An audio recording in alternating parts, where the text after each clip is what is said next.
রাধে রাধে বন্ধুরা, আশা করি তোমরা সবাই ভালো আছো।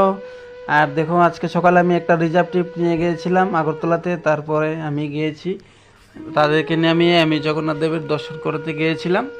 তারপর আমি দর্শন তো হয় নাই, কারণ 8টার সময় খুলে, সকাল 8টার সময় খুলে, কারণ আমি একটু আগে গিয়েছিলাম। আর দেখুন কত সুন্দর সুন্দর এখানে গীতা বুক পাওয়া যায়, সব কিছু পাওয়া যায় এখানে। দেখুন কত সুন্দর সুন্দর ফটোগুলো পাওয়া যায়, মালা পাওয়া যায়, তুলসীর মালা পাওয়া যায়। তারপরে দেখুন কি সুন্দর গোপালকে দেখে মনে হচ্ছে গোপালকে নিয়ে আসবো।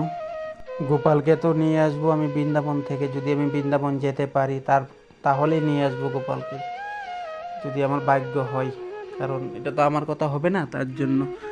আর দেখুন এখানে আমরা সবাই, আর আমি ভিডিও করতে পারিনি কারণ তারাও আমাকে ফোন করেছে, ডাক্তার দেখে তার হয়ে গেছে, তাড়াতাড়ি এসে পড়ো।